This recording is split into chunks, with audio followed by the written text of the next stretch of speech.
Eh bien, bonjour, bienvenue sur Cap sur la Bourse, l'émission boursière du Figaro. Nous sommes ensemble pour 24 exactement minutes de direct. Nous sommes là pour répondre à toutes vos questions. N'hésitez pas à nous interpeller durant l'émission. Et nous sommes surtout là pour vous aider à améliorer les performances de votre portefeuille par des recommandations et les conseils de nos experts. Nous recevons aujourd'hui Frédéric Redel, qui est le gérant du fonds Erasmus Midcap Europe. Erasmus est une société de gestion assez originale qui a été créée par Jean-Pierre Gaillard. Jean-Pierre Gaillard, c'est notre confrère, qui a présenté la bourse pendant des années, des décennies même sur France Info. Et donc il a créé une société de gestion avec évidemment des professionnels. Il s'est entouré de nombreux spécialistes. Il a notamment créé le fonds Mon PEA. Ouais. Et donc vous êtes un des spécialistes qui dirigeait la société et vous avez une particularité, vous êtes plutôt orienté très tôt sur les small caps ou les mid caps. Comment est-ce qu'on peut dire et pourquoi ce choix en fait? Alors voilà, on segmente souvent. Bonjour. Valeurs moyennes. Voilà, plus précisément, je suis sur ce qu'on appelle les valeurs moyennes. Et pourquoi j'ai choisi? En fait, on a choisi pour moi parce que j'ai été analyste à la Société Générale pendant une quinzaine d'années. J'ai pu évoluer vers la gestion.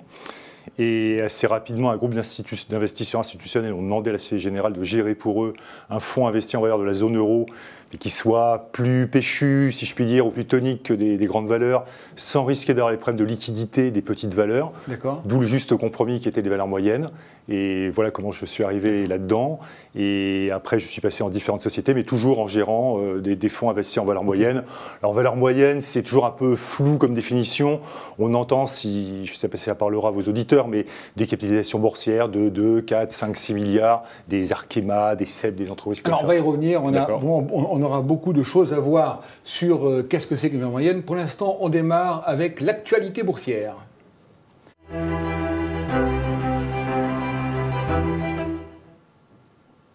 Alors, l'actualité, Frédéric, eh bien, c'est très simple. C'est le CAC 40 aujourd'hui est à 5500 points.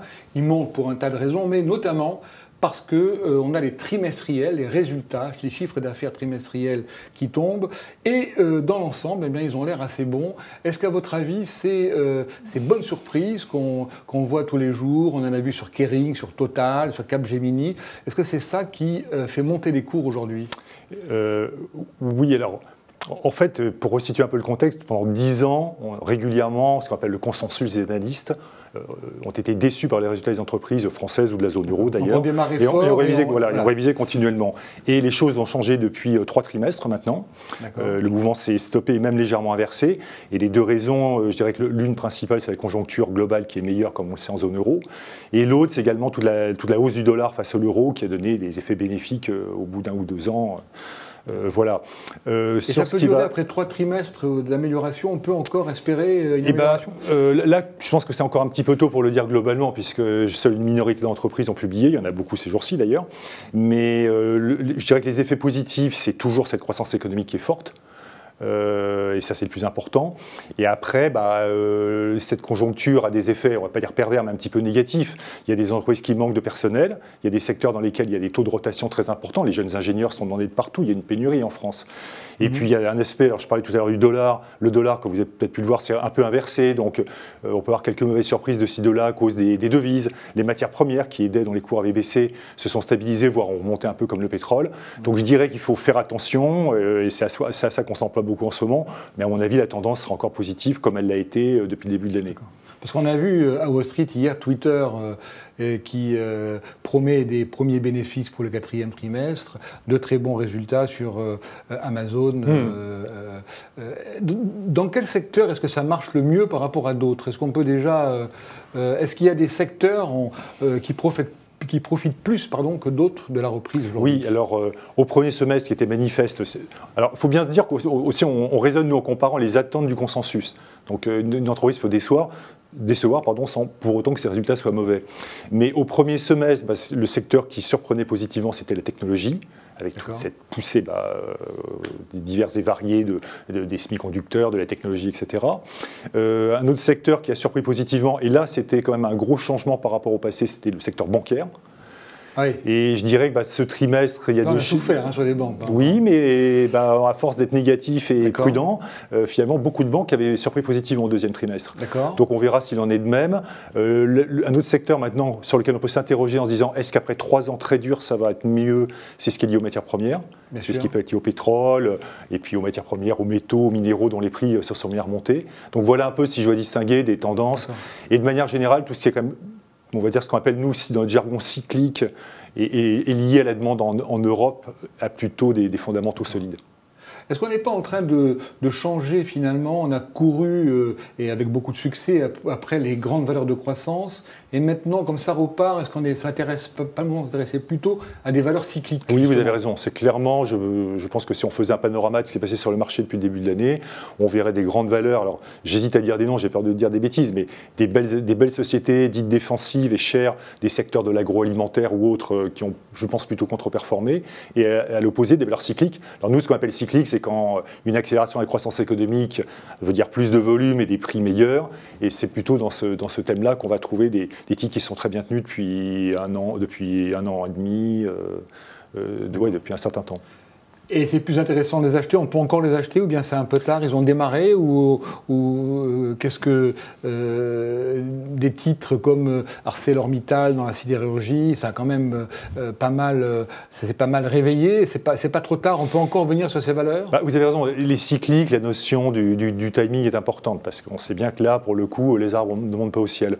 Pour autant, il y a un certain nombre de valeurs cycliques. Alors étant donc plutôt sur les valeurs moyennes que les grandes, j'ai pas vraiment un avis sur Arcelor, mais Aperam par exemple, qui était sa sœur, enfin sa petite sœur. Qui fait des rouleaux ils font de l'acier inox. En fait, l'acier inoxydable, c'est un tout petit marché au sein de l'acier, c'est 2 ou 3% des volumes produits, mais c'est porteur parce que c'est plus joli, c'est les cocottes minutes, voilà.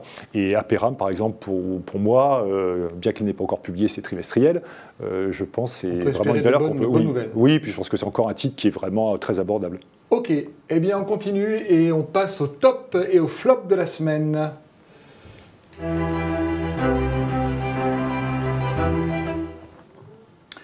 Alors, comme on est plutôt optimiste, on va commencer par les tops.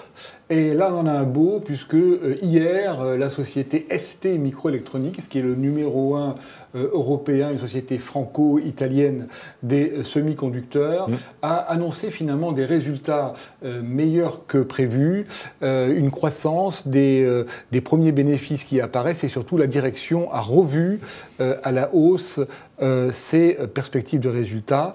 Et alors, on le voit bien sur le graphique, là, sur 5 ans, la valeur n'a rien fait. Elle s'est bien réveillée en début d'année, milieu 2016. Et là, on voit vraiment une belle accélération.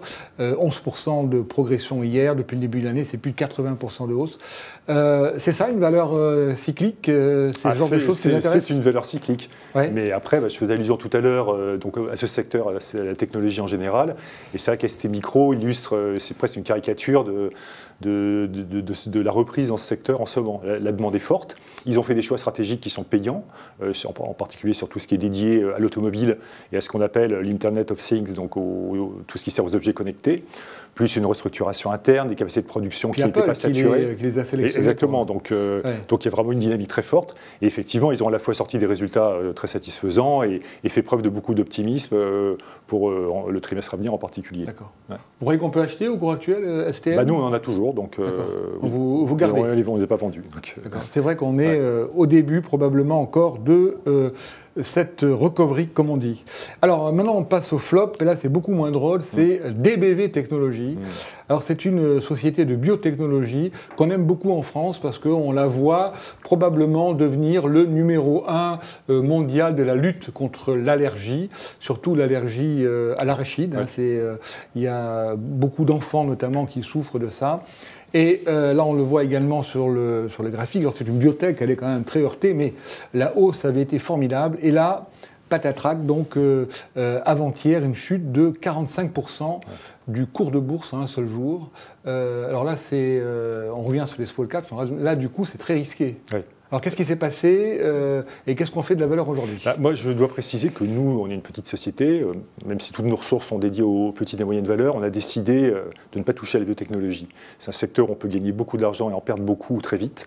Et il faut vraiment des compétences humaines, un suivi très fin, qu'on estime. On préfère se concentrer sur la technologie, comme les semi-conducteurs par exemple. Alors qu'est-ce qui s'est passé hier? Cette société, donc vous avez très bien décrit ce qu'elle faisait, publiait ce qu'on appelle les résultats de la phase 3, donc c'est vraiment la phase la plus importante sur un grand nombre de patients. Phase avant la commercialisation. C'est la phase avant qui est décisive pour l'approbation ou pas par la Food and Drug Administration, donc les autorités de tutelle américaines. De ce que j'ai compris, en tout cas, le médicament, le patch, a donné des résultats très probants, mais pour autant, il fallait répondre à certains donner des écarts types, des probabilités qui n'ont pas été complètement satisfaits, et donc la FDA a demandé à la société de revoir sa copie. Vu les résultats, je suis sûr qu'ils y arriveront, mais pourquoi le titre a baissé de 45%? La société, elle n'a pas de résultats, elle a des charges et elle n'a pas de chiffre d'affaires, donc ça repousse à plus loin. Il va falloir sans doute faire appel au marché pour financer une recherche plus longue. Et puis j'imagine qu'on va en conclure que les ventes à moyen terme seront quand même moins importantes que ce que d'aucuns espéraient, donc d'où la chute importante du titre hier. D'accord. Donc vous n'avez pas en portefeuille? Non. C'est pas qu'on n'y croit pas, on n'est pas capable. Si j'en ai, parce on était plusieurs à y croire vraiment, qu'est-ce qu'on fait? On garde, on vend la moitié Pas être je pense que je garderais si j'en avais, parce que les résultats sont là. Donc c'est une question de temps, j'imagine. Donc voilà, si je veux dire quelque chose, je garderai. En tout cas, au Figaro Bourse, on avait conseillé de couper la moitié de la position. C'est une manière d'alléger un petit peu le risque et peut-être quand même de rester, parce que ce test est négatif, mais peut-être qu'il y en aura d'autres et qui seront positifs. Il n'est pas négatif. Il n'est pas négatif. Il est moins, moins probant que prévu. Voilà, tout à fait. Alors, on a une question de Germaine qui est un petit peu étonnante. Elle dit « Je veux placer mon indemnité de licenciement sur l'assurance vie.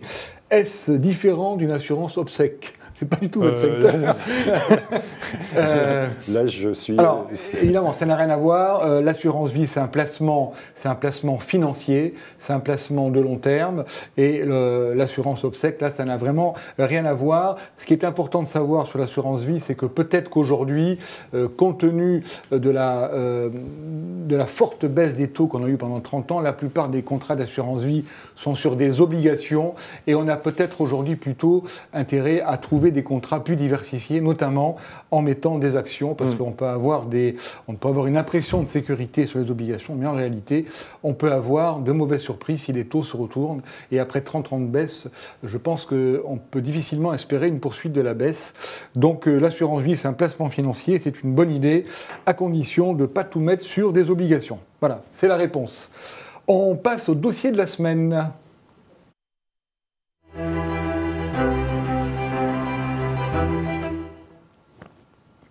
Alors, le dossier de la semaine, c'est justement pour revenir sur votre activité de gérant de société de mid and small, donc de valeur moyenne. On avait commandé un graphe qui, finalement, est assez parlant. Voilà. Donc, on a ici, sur 5 ans, le graphique du CAC 40 qui est en jaune. Bon, c'est pas mal. Mais en blanc, là, on a le graphique de l'indice Mid and Small 190, donc qui représente les principales valeurs moyennes de la cote. Alors est-ce que j'imagine que vous étiez au courant de ce genre d'écart? Il est de plus en plus important, c'est phénoménal. C'est pratiquement 2 fois la performance du CAC 40. Comment vous expliquez cette surperformance des petites valeurs sur les grandes? Je crois qu'il y a plusieurs explications. Il y a une redécouverte. Il s'avère en fait au cours des 15 dernières années, je crois que sur les 15 dernières années, 13 fois les valeurs petites et moyennes ont fait mieux que les grandes valeurs. Et quand ça n'a pas été le cas, finalement, ça n'a pas été comme des différences si énormes que ça. Donc on se disait beaucoup, les petites valeurs, c'est de la volatilité, et il faut garder à l'esprit que ça peut revenir. Mais ça n'a pas été le cas ces derniers temps. Ça, c'est une observation un peu générale. Alors, la volatilité, c'est le risque. Hein, oui, exactement, c'est le risque. Voilà, plus on est volatile, plus on a de risque. Sur les grandes valeurs, vous avez la liquidité, donc un même événement aura moins d'importance que sur une petite société. Après, qu'est-ce qui s'est passé? Il y a diverses choses. La principale, je dirais, pour résumer, c'est que la croissance des résultats des petites sociétés a été nettement supérieur aux grandes valeurs. Pourquoi? Il y a des raisons, il y a des raisons cycliques. Je faisais toujours allusion au cycle économique. Il est plus porteur maintenant en zone euro, donc bien sûr les grandes valeurs sont plus internationalisées mondiales. C'est plus dans les petites valeurs que vous allez trouver des sociétés très sensibles à l'amélioration qu'on a en France et en Italie par exemple. Mais il y a d'autres raisons. Je pense que la diffusion des logiciels par exemple de toutes sortes pour gérer son entreprise a beaucoup aidé. De manière plus structurelle, c'est quand même des entreprises familiales souvent, avec des managers, des dirigeants qui sont impliqués et qui œuvrent plus sans doute, je pense, dans l'intérêt de la société et dans son intérêt à long terme. Et puis, pour l'actionnaire donc? Comment? Et pour l'actionnaire. Et pour l'actionnaire, oui. Bien sûr, et puis peut-être un dernier point plus technique, c'est qu'il y a également des dispositifs fiscaux. On en parlait tout à l'heure avec l'assurance vie, mais il y a eu le PEA-PME en France et son équivalent en Italie, qui ont également fait que des investisseurs et des particuliers, plus récemment, sont rentrés également sur des petites valeurs. D'accord. Alors on a Eric qui n'est pas du tout d'accord avec vous. Il nous écrit « Si on s'en tient à l'adage « too big to fail », donc trop gros pour tomber en faillite, pour faillir, alors les mid et les small caps risquent plus de chuter. » Oui. Disons que, je pense pour résumer... il dit qu'il y a plusieurs risques. Non, mais pour résumer la pensée d'Eric, et je suis entièrement d'accord, les grandes valeurs, le risque c'est de perdre beaucoup d'argent, et les petites c'est de tout perdre, c'est la faillite. Donc effectivement, il y a un certain nombre de sociétés, honnêtement pas tant que ça dans les sociétés cotées, mais ce sont des cas qui se produisent. Alors nous, comment est-ce qu'on s'en prémunit? Alors je vais revenir à Erasmus Gestion, nos fonds sont très concentrés. On filtre. Ma question, comment vous travaillez, comment vous les sélectionnez, voilà. Nous, on a deux particularités dans le style de gestion. C'est un aspect, alors pardonnez-moi pour l'anglicisme, top-down, c'est-à-dire qu'on s'intéresse à la macroéconomie et que ça va nous amener à sélectionner des thèmes ou des secteurs. Donc on part du haut, on regarde le haut, ce qui se passe. Et voilà, on ne fait pas des paris. Mais, si vous voulez, par exemple, ça va vous paraître très consensuel, mais le thème de la reprise en zone euro, d'un secteur comme la construction, est un thème qu'on a beaucoup mis en avant dans nos portefeuilles depuis 1 an et demi. Et puis nos fonds sont très concentrés. FCP Mon PEA, dont vous avez parlé tout à l'heure, compte 25 à 30 valeurs. Le fonds dont je m'occupe, Erasmus Mid Cap Euro, 30 à 35. Et notre fonds Petite Valeur, Erasmus Small Cap Euro, 45 environ. Donc ça veut dire plus de risques. Je reviens à ce que disait Eric, il a raison. Si ça ne se passe pas bien, ça fera mal. Mais du coup, on se concentre beaucoup là-dessus. Et toute notre équipe, on est quand même 5 personnes à ne faire que ça, va se concentrer sur ces entreprises-là. Et c'est également de recouper avec ce que peuvent dire des concurrents, des fournisseurs, des clients. Donc voilà, mais effectivement, c'est comme le lait sur le feu, il faut y prêter beaucoup d'attention. Alors on a Strass qui nous dit quelle est la position du ministère de l'économie sur ces valeurs, j'imagine, sur les mid and small. C'est vrai que j'imagine qu'il a en tête le retour d'une volonté de remettre en piste l'actionnariat individuel sur les sociétés françaises. Est-ce que est-ce qu'on a besoin de compter sur un appui du ministère ou finalement ça ne marche pas comme ça? Le ministère, tout dépend de comment ça se décline. J'ai fait allusion tout à l'heure au mécanisme du PEA-PME qui a un avantage fiscal comme le PEA. Quand un particulier comme nos auditeurs met un certain montant dans ce fonds, il y aura des avantages fiscaux. Donc c'est une façon de réorienter l'épargne. Et puis après, plus globalement, mais là c'est un vaste sujet, on a un président qui s'intéresse beaucoup au monde de l'entreprise, pour qui l'entreprise est un peu la clé pour sortir la France de la situation difficile dans laquelle elle est. Donc là, il y aura des...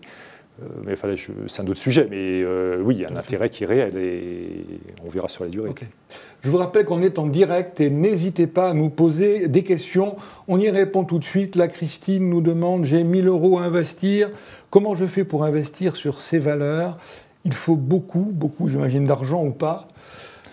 Déjà, je voudrais juste rappeler à Christine qu'en bourse en général, et un peu plus sur les petites valeurs, il faut du temps. Donc il ne faut pas avoir besoin de son argent avant au moins 5 ans. C'est un peu basique, mais il faut vraiment le rappeler. C'est volatile, la bourse, on l'a bien vu sur ces 10 dernières années. Et après, sur des montants de cet ordre, je lui conseille de passer par un fonds, parce que ça lui permettra 1 000 €. Sinon, pourquoi ça veut dire, pour vous, ça veut dire c'est pas... oui, excusez-moi, 1 000 €, vous allez forcément les mettre sur une ou deux valeurs, et donc votre risque est important. On ne peut pas diversifier assez. Donc voilà, je pense que vraiment l'idéal... c'est de passer par un fonds comme le nôtre ou les nôtres ou pas, mais pour moi c'est une évidence. Ouais. Tout à fait. Alors vous avez parlé tout à l'heure de la construction. Dans quel secteur, à votre avis, parce que là la hausse elle est superbe, mais sur l'avenir, dans quoi est-ce qu'il faut miser? Sur quel secteur est-ce que vous misez vous? Où est-ce qu'il faut les chercher ces pépites-là? Est-ce que vous avez des noms? Oui, c'est une bonne question. Non, mais alors, comme je vous le disais, notre approche, elle prend la macroéconomie en compte. Donc, il y a des secteurs dans lesquels aujourd'hui on est beaucoup investi. J'ai fait allusion à la construction, mais on n'y sera peut-être plus dans 6 mois. La construction, c'est parce que c'est un secteur qui réagit tard dans le cycle. La maison, c'est quand même le bien durable par excellence. Et il faut un certain temps que la confiance des ménages soit revenue pour que ça reparte. Ce qui est en train de se produire en France. Donc, ça, c'est un peu. Moi, pour ma part, ce que j'aime bien. Vous avez joué quelle valeur dans le secteur, par exemple? Par exemple, en France, des sociétés comme Tarkett, qui a fait son entrée en bourse il y a 4 ou 5 ans, qui n'est pas que française, mais qui fait des revêtements de sol. Alors c'est compliqué, Tarkett, il y a parfois des mauvaises nouvelles, on sent que les dirigeants sont très dynamiques. Oui, alors il y a eu effectivement 2-3 incidents. Il y a eu le départ du patron qui est parti dans une autre société, ce qui arrive. Il est remplacé en interne par quelqu'un qui, franchement, qu'on a vu avant-hier, qui est très bien. Mais il y a eu une amende pour entente, il y a eu diverses choses. Mais après, la société, je pense que c'est vraiment une belle entreprise. Donc il y a elle. Nos fonds, je ne l'ai pas précisé, nos fonds small et mid cap sont des fonds zone euro. Donc je pourrais également vous citer des valeurs plus pittoresques en Finlande, par exemple, ou dans d'autres pays. D'accord. Peut-être pour revenir à votre question, il y a un thème un peu intemporel que, pour ma part, j'aime bien dans les valeurs moyennes, c'est les sociétés qui font l'objet de ce qu'on appelle un spin-off, c'est-à-dire qui sont cédées par un grand groupe, qui considère que cette petite société n'a plus sa place ou vivra mieux si elle est toute seule. Et il y a un exemple que j'aime beaucoup rappeler, c'est celui d'Arkema, qui était quand même une firme qui appartenait à Total il y a 11 ans. Et Total considérait que c'était la chimie de base, c'était pas intéressant, donc ils les ont sortis, mais en les dotant pour le coup d'un bilan solide, bien provisionné. Et tout le travail qui était extraordinaire des dirigeants d'Arkema a été de restructurer, de céder de la chimie de base pour acheter de la chimie de spécialité, de vendre du PVC pour acheter des adhésifs. Voilà. Et moi, dans mon fonds, je vous disais, j'ai 35 valeurs. Je crois que j'ai 6 sociétés dans cette thématique-là. D'accord. Il y a la Fnac aussi qui avait été cédée par il y a la Fnac. Ça a été un peu dur au début, et puis après, le parcours il était super. Vous avez raison. Ouais.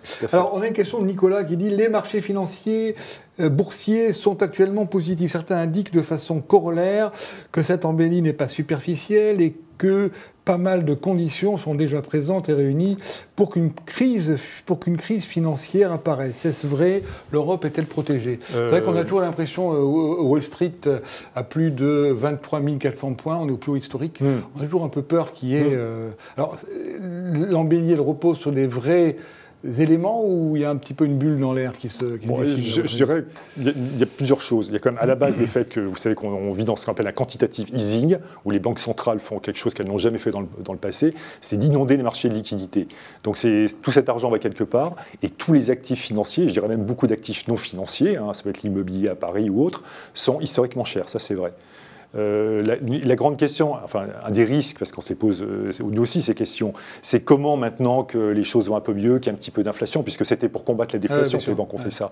Comment la politique un peu plus prudente, un peu plus restrictive des banques centrales va se faire? Est-ce que ça risque d'entraver? Vous avez peut-être vu que le marché a beaucoup remonté depuis 2 jours parce que M. Draghi a rassuré sur ce plan hier. Donc on pense qu'ils vont bien, les banques centrales vont bien gérer le tournant. Là, mais c'est vrai que c'est un risque, c'est vrai qu'il y a beaucoup d'optimisme dans les marchés, il a raison. Et puis... après, il peut toujours arriver des choses, alors des choses qu'on a présentées à l'esprit, ce qui s'est passé entre les États-Unis et la Corée, est-ce que ça va revenir? Mais oui, il y a des risques. C'est bien pour ça que j'insistais sur le fait d'investir à long terme en bourse quand on veut le faire maintenant. Ok. Allez, on termine sur le coup de cœur de la semaine, pardon.